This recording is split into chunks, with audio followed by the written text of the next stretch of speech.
Bismillahirrahmanirrahim. Assalamualaikum warahmatullahi wabarakatuh. Alhamdulillahi rabbil alamin. Allahumma salli ala sayyidina wa habibina syafiina maulana Muhammadin wa ala alihi wa ashabihi wa ala man ittaba'an nur alladzi unsila ma'ahu ila yaumiddin, amma ba'du. Bapak Ibu hadirin sekalian, jamaah zuhur yang semoga dirahmati, dimuliakan oleh Allah Subhanahu wa taala. Alhamdulillah, segala puji tentunya hanyalah miliknya Allah. Salawat dan salam semoga tercurah kepada kekasih kita Rasulullah Muhammad sallallahu alaihi wasallam. Begitu pula kepada keluarga, para sahabat dan pengikutnya yang senantiasa istiqamah menghidupkan sunnah Nabi sallallahu alaihi wasallam. Jamaah sekalian yang semoga dirahmati, dimuliakan oleh Allah Subhanahu wa taala. Sebelumnya mohon maaf yang sebesar-besarnya pada jamaah Masjid Al-Wasilah Kementerian Perhubungan yang barangkali pada saat ini ada yang ingin fokus untuk zikir, doa dan sebagainya. Mohon izin sedikit waktunya untuk sosialisasi. Biasanya saya datang di masjid ini diundang, baik untuk khutbah Jumat atau acara-acara yang lain. Tapi untuk hari ini ditugaskan dari Kementerian Agama Kota Makassar. Hari ini Kamis 13 April itu secara serentak di sejumlah masjid di Kota Makassar diadakan sosialisasi untuk dua program Kementerian Agama.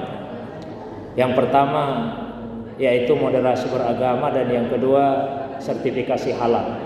Saya mulai yang kedua dulu, sertifikasi halal. Tentu sebagai seorang muslim menggunakan produk-produk yang halal itu adalah satu kewajiban agama. Di dalam Al-Quran Allah SWT berfirman, Ya ayuhan nas kulu mimma fil ardi halalan thayyiba. Wahai sekalian manusia, makanlah apa yang ada di muka bumi ini yang halal dan thayyib.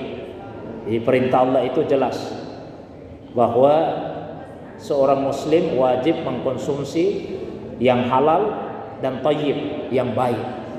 Karena tidak semua yang halal itu thayyib, dan semuanya baik. Sama Pak, rezeki, ada rezeki halal tapi belum tentu dia thayyib. Suatu waktu ada sahabat yang bertanya kepada Nabi, Ayyul kasabi atyab, penghasilan apakah yang paling baik ya Rasulullah? Berarti ada penghasilan yang sangat baik, ada yang kurang baik meskipun halal. Nabi menjawab, penghasilan yang paling baik itu adalah amalur rajuli biyadihi wa kullu bai'in mabrur. Pekerjaan seseorang dengan tangannya sendiri dan semua jual beli yang baik. Itu penghasilan yang baik. Dua yang disebut Nabi, hasil usaha sendiri, dan yang kedua yang diperoleh melalui jual beli yang baik. Saya kasih contoh penghasilan yang halal tapi kurang baik. Misalnya harta yang diperoleh dari warisan yang harus bersengketa dulu, antar keluarga berselisih sampai ke pengadilan. Boleh jadi itu halal karena hak kita, tapi kurang baik karena diperoleh dengan cara bersengketa terlebih dahulu. Nah, maka agama memerintahkan yang halal dan yang baik.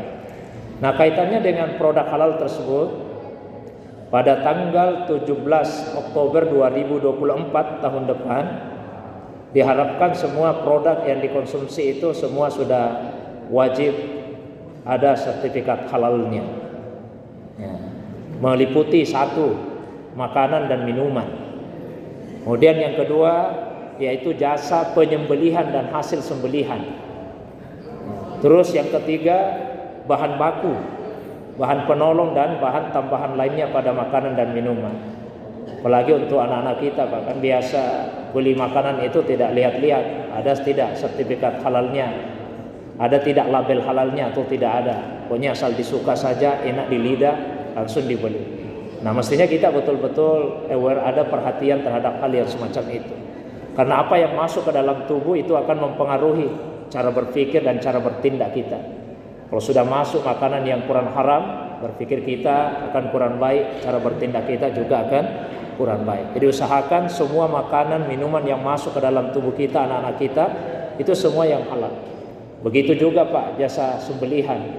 Kadang-kadang ada ayam misalnya disembelih, masih hidup sebetulnya, masih bergerak-gerak, dan langsung dimasukkan ke air panas. Jadi matinya itu bukan karena disembelih, tapi matinya karena air panas tadi.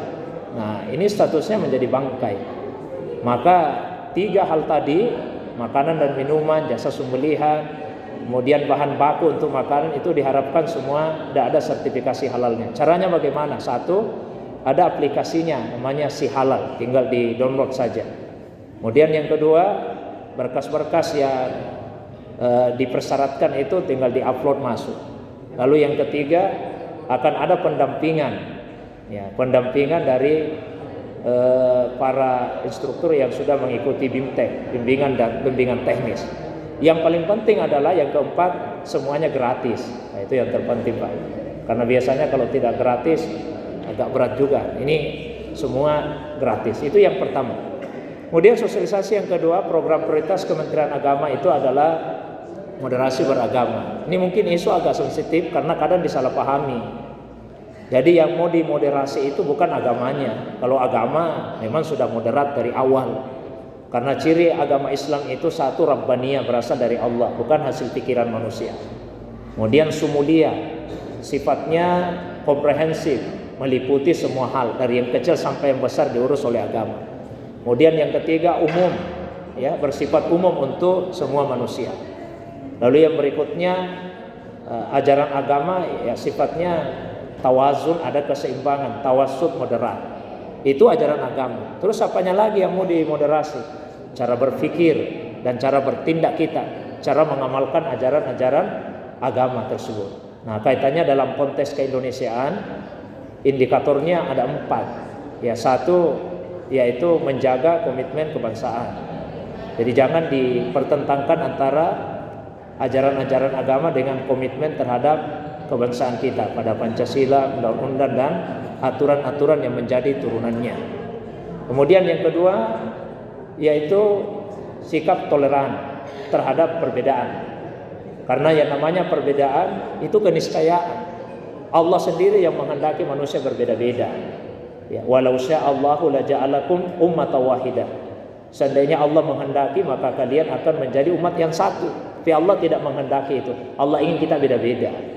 Di Al-Quran juga diingatkan, ya ayuhan nas, inna khalaqnakum min zakari wa unsa wa ja'alnakum syu'uba wa qabaila lita'arafu. Wahai sekalian manusia, sungguh Allah telah menciptakan kalian dari jenis laki-laki dan perempuan dan menjadikan kalian berbangsa-bangsa dan bersuku-suku. Untuk apa? Lita'arafu, agar kalian saling mengenal. Maka yang dibutuhkan adalah sikap toleran terhadap perbedaan. Tidak boleh terlalu mudah kita menyalahkan sesama muslim, terlalu mudah menyalahkan, mudah membid'ahkan, mudah mengkafirkan. Ya, selama masih ada dasarnya dalam agama, maka kita mesti bersikap toleran. Ini kemungkinan besar penetapan akhir Ramadan atau penentuan Idul Fitri kemungkinan besar akan ada perbedaan. Alhamdulillah kemarin secara umum kita memulai Ramadan di hari yang sama, tapi mengakhirinya kemungkinan besar akan berbeda. Nah, diharapkan kita toleran. Ya, karena semua ada dasarnya. Agak panjang kalau saya uraikan dalil-dalilnya. Begitu juga perbedaan terhadap agama lain.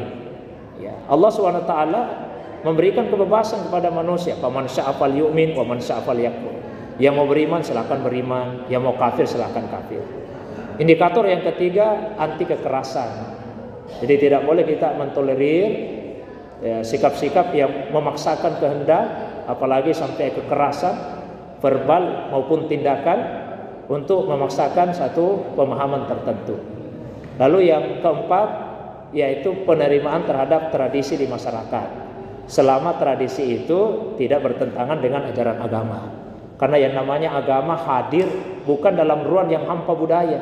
Ketika agama datang di masyarakat itu sudah ada budaya. Sejak di masa Nabi SAW, ketika Islam datang pertama kali dibawa oleh Nabi SAW, masyarakat Arab sudah ada budayanya. Datang agama. Maka budaya-budaya yang tidak bertentangan dengan ajaran agama itu diadopsi, bahkan diperkuat. Misalnya orang Arab dulu memang gemar untuk memuliakan tamu. Kalau berjanji berusaha keras untuk menepati janjinya. Agama datang, maka itu kemudian diterima dan diakui. Maka seperti itulah ya, ketika ada tradisi di masyarakat tidak bertentangan, ya jangan disalahkan. Nah, misalnya saja katakanlah yang simpel ya, yang sederhana di masyarakat kita, selesai lebaran biasanya ziarah kubur. Itu tradisi yang baik. Bahkan tradisi yang masih ada akarnya di dalam agama. Karena ziarah kubur perintahnya kan mutlak. Kuntu nahaitukum an ziaratil kubur ala fasuruha. Dulu saya melarang kalian untuk ziarah kubur ala fasuruha. Sekarang saya perintahkan. Perintahnya itu mutlak, kapan saja.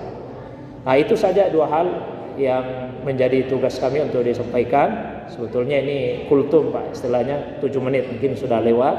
Sekali lagi ucapan terima kasih dari Kementerian Agama Kota Makassar kepada pengurus Masjid Al-Wasilah, Kementerian Perhubungan, yang telah memberikan waktu kepada kami untuk menyampaikan dua hal tadi. Yang pertama sekali yaitu sikap moderasi dalam beragama, sikap keseimbangan dalam mengamalkan ajaran agama, dan yang kedua mengenai sosialisasi produk halal.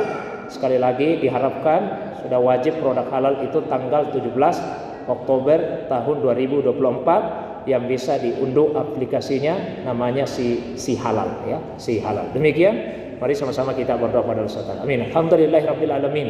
Hamdan naimin, hamdan syakirin, hamdan yuwafi ni'mal kafi'u mazida ya rabbana lakal hamdu kama yanbaghi li jalali wajhikal karim li 'azimi sultanik. Allahumma salli ala sayidina Muhammad wa ala ali sayidina Muhammad. Allahumma inna nas'aluka salamatan fid din wa afiatan fil jasad wa siyadatan fil ilmi wa barakatan fil rizqi wa taubatan qabla al maut wa rahmatan indal maut wa maghfiratan ba'dal maut. Ya Allah ya Tuhan kami mohon kepadamu ya Allah keselamatan dalam agama, kesehatan dan afiat pada tubuh, pertambahan pada ilmu, keberkahan pada rezeki, kesempatan bertaubat sebelum mati, cucuran rahmat ketika mati, dan ampunanmu ya Allah setelah kematian itu mendatangi kami. Allahumma inna nas'aluka ilman nafi'ah wa rizqan wasi'ah wa amalan mutaqabbalah. Ya Allah kami mohon kepadamu ilmu yang manfaat, rezeki yang baik, yang halal, yang luas, serta amal soleh yang diterima di sisimu ya Allah. Allahumma barik hadzal masjid wa barik iman ammar. Ya Allah turunkan keberkahan di Masjid Al-Wasilah ini. Berikan keberkahan hidup kepada siapapun yang memakmurkan masjid ini, baik secara fisik bangunannya, terutama isi jamaahnya. Allahumma ghafir lil muslimina wal muslimat wal mu'minina wal mu'minat al ahya'i minhum wal amwat innaka sami'un qaribun mujibu da'awat ya qadiyal hajat. Ya Allah ampuni dosa semua orang Islam, laki-laki perempuan. Ampuni dosa semua orang yang beriman, laki-laki perempuan, yang masih hidup di dunia ini, terutama yang telah lebih dahulu meninggalkan dunia ini. Sungguh Engkau dekat, Maha mendengar, Maha mengabulkan doa, dan Maha memenuhi segala hajat hidup kebutuhan kami ya Allah. Rabbana atina fid dunya hasanah wa fil akhirati hasanah wa qina azabannar. Subhanaka rabbil izzati amma yasifun wa salamun alal mursalin wa akhiru da'wana anil hamdulillahi rabbil alamin. Demikian, mohon maaf atas segala kekurangan. Subhanakallahumma bihamdik asyhadu an la ilaha illa anta astaghfiruka wa atubu ilaik. Assalamualaikum warahmatullahi wabarakatuh.